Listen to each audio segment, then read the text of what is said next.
It all started with my 3-year-old son screaming in his room in the middle of the night. When I came in to check on him, he was in hysterics. Tears ran down his little cheeks as he cried about how the Boogeyman had frightened him. I let him sleep with my wife and I for the night, thinking it was just a bad dream. The next evening, he didn't even want to be in his room, but I convinced him that the Boogeyman was just a figment of his imagination. I was awoken once more by his screams. I rushed to his room to find him in tears again. On the third night, I set up a camcorder in his room in order to show him that there was no monster. That evening, there was no crying and no screaming. I was refreshed when I woke up in the morning, after having gotten my first good night's sleep in 3 days.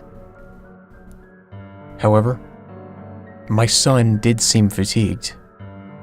He didn't even put up his usual fuss in the morning when we got him ready for preschool. When my wife took him to daycare, I decided to review the camera's tape in order to find out how he slept.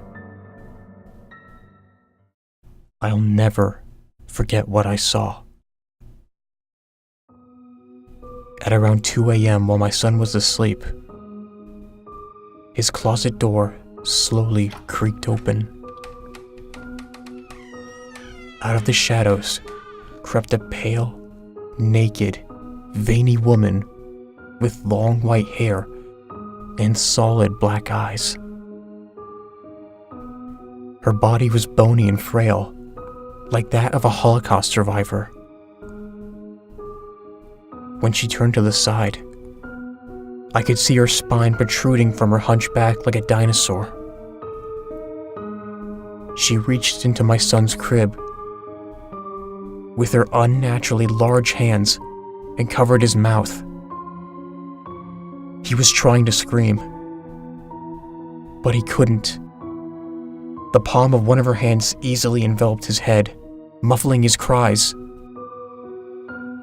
She snatched him up, with the ease that a person of her frame shouldn't have had,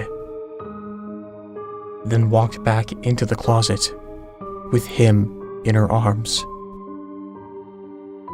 An hour later, she returned with what looked like a wriggling maggot the size of a duffel bag, and placed it in my son's bed, before retreating once more into the closet. Over the next 2 hours, I watched it twist and writhe while it grew and mutated until it looked just like my baby boy.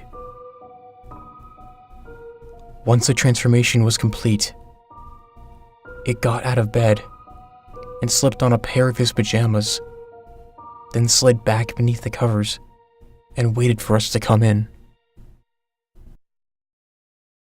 I don't know what that thing is that left with my wife this morning, but I know it's not my son.